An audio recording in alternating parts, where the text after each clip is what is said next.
This movie has no right being as good as it is. I don't put too much thought into Marvel flicks or action films like Taken. They're a bit mindless but enjoyable enough. But Dungeons & Dragons Honor Among Thieves is worthy of discussion. Maybe not high-level academic discussion or an 8-hour video essay, but I believe this movie has more heart and reverence for its source material than some other adaptations from the games to the theater. For those who don't know what this movie is about, it's a fantasy comedy movie with clear inspirations from the Heist genre. It's adapted from Dungeons & Dragons, the tabletop role-playing game. I can hear groans from those who don't care about nerd culture, and I certainly heard the groans when reading some critic reviews, but truthfully it has more in common with Peter Jackson's Lord of the Rings trilogy and Star Wars than, say, Order of the Stick or The Bard's Tale. Sure, it lacks the metaphysics of the former, but it has none of the parody of the latter. It doesn't take itself too seriously, but it never winks to the audience. We could have gotten a Friedberg and Seltzer-esque film, but we got something with heart instead. I want to highlight the three main genres: fantasy, heist, and comedy, how it plays each one straight, and why it's so effective. So if you are a nerd who wants to hear another nerd gush about a nerdy movie, strap in. At its core, this is a fantasy movie. It's from a setting where your odds of being struck by chain lightning are higher than your odds of being struck by real lightning.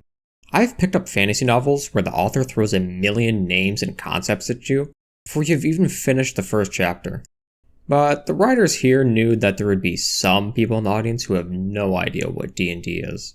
If they throw out a weird name from its expansive lore, it's explained or shown immediately. What's a hither tether staff? You go from hither to tether. What's a wild shape? Well, it's when you shape into something wild. Yeah, it's really not that complicated. They don't even need to explain that the red wizards are evil when they get name dropped. The good guy Harpers are fighting them, and they look like Walmart brand Voldemorts. The only time they don't explain a name is when it can be used for surprise. In the beginning of the movie, they mention that the new councilman, Jarnathan, is in Aurora Kokra. Sorry if I butchered that. If they had gone to explain it's a bird-person thing, then the surprise of Edgin and Holga using him as a glider to escape would be too easy to predict. I mean, sure, the plot is pretty easy to plan out as you watch it, but surprises like this keep you guessing. I thought Jonathan would be an inside man or a guy who owed Edgin a favor, but nope. This is the real Birdman of Alcatraz. Anyway, the movie doesn't mock the rules of its universe, for the most part. They do mention that the 5-question rule for speaking to the dead is arbitrary, but it's the closest to a lampshade this movie ever gets to, and it still doesn't feel out of place. We don't ask why genies only give 3 wishes instead of 4 or 5. That's an arbitrary limit too. It's clear that this movie is comedy, not parody. It isn't here to mock or riff anything. Not the melodrama, not the chaos of running a D&D game, not the arbitrary setting limitations. Let's talk about the comedy actually, since it's apparently a little divisive. Comedy is subjective. Whether or not you laugh at a joke is up to you. It's a personal experience. Is the movie funny? Watch and find out for yourself, but I thought it was funny. Even Simon's stand-up act is better than any joke I can tell. Maybe my sense of humor is not calibrated though, because I laughed at his act more than I should have. But more importantly, the movie's comedy is all about making the setting fun, and not making fun of the setting. Best I can tell, there are no inside jokes either. You don't need to be a diehard D&D fan to get most of the jokes. Even the joke with the intellect devourer doesn't require too much knowledge of the setting. They explain what an intellect devourer is in case the name wasn't enough, and the pact of devourers just passes the party, much to Edgin's chagrin. While this isn't a traditional heist movie, if it can be called that, it is the best magical heist I've ever seen in a movie. Maybe the only one. I never expected modern heist cliches, tools, and set pieces to translate so well to a fantasy flick. A carriage carrying the vault's loot is a stand-in for an armored car, and the portal trick they use can be seen as a laser cutter or saw, thermite, whatever.